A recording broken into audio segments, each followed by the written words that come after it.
Hello everyone, this is the instructions for the Smyths 6-volt police bike. The instructions that you get in the pack are not very helpful. This is the second one of these that I've had, so I thought I'd create this video to hopefully help other parents in building this thing up. It's a little bit clumsy, but bear with me. The first thing you need to do is take your visor and attach it onto the front of the bike, and there are 5 small screws that go into these, and mine came attached. They were sellotaped onto the front section. So I've attached the visor. They were quite tight to screw them in, so what you might be better off doing is screwing them into the visor before you attach it, just to get a thread on there. The next thing you need to do is we're going to attach this to the handlebars. So you need to thread this, as it shows you in the instructions, into the handlebars. Okay, make sure that the flat side is the bit that you're attaching the front piece to. So I have threaded it through the middle section. Now, when you attach it, you'll see that there are actually 2 spaces you could put this. There's no indication of what those are for, but I guess if your child is a little bit bigger, you want to put them on the one at the top like that. So I'm going to go ahead and screw this in now. So to attach the handlebars to the front section, I'm going to be using these screws. Again, there's no indicator of what screws to use where, but by the power of deduction, there are 4 holes and 4 of these screws. So let's crack on. Okay, so I've got my cable connected and I've got my odometers and things on there. Don't worry too much about that because that'll tighten up when you clip it all through using the bolt. So I'm going to connect all this section onto the front of the bike. So a bolt needs to go through here and down through here. It also needs to go into the tyre guard at the bottom. So this is where you need about 25 hands.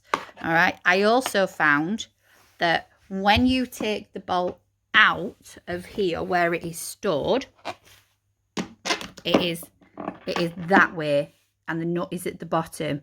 You need to change that around. This section needs to go in the bottom of the tyre guard.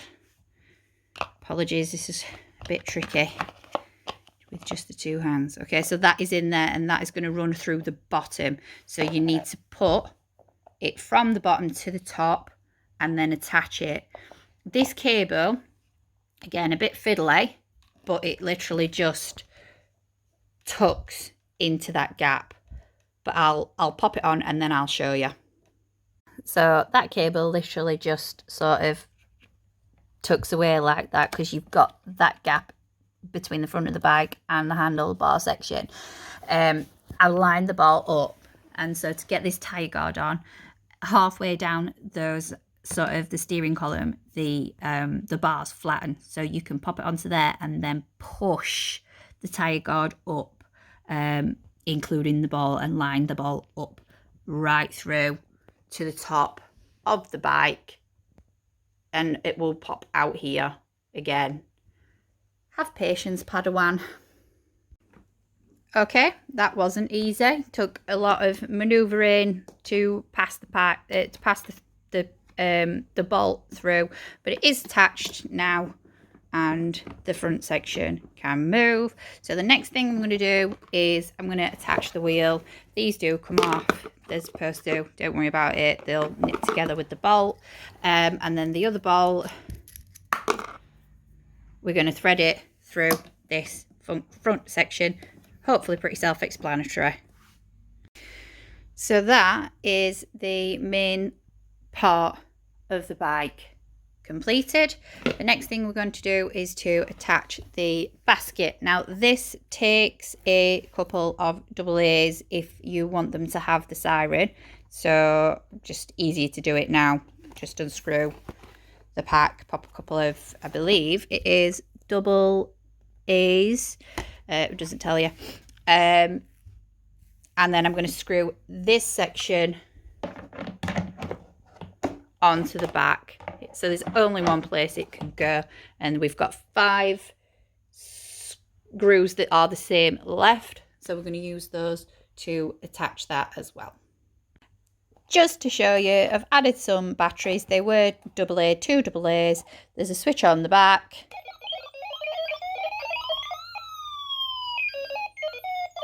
It's probably not as annoying as it could be, and it is quite cute to see them on it. It's even better if they can't turn the switch on and off, but hey ho. So the next thing is we are just going to attach this to the back.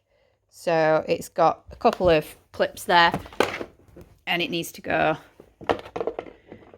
just slide into there, which I need 2 hands for, so hold that thought. There you go, that's on. Now, unfortunately, this is a little bit flimsy. It's not like your normal sort of ride-on, but it does have some clips. So that is quite secure, but it might just take a little bit of getting used to, because it takes a little bit of pulling. And as I said, when it is open, it is a little bit flimsy. So the last thing to do is to pop the seat on. So you should have got 1 screw left, which is a thicker screw than the others. And that goes in there.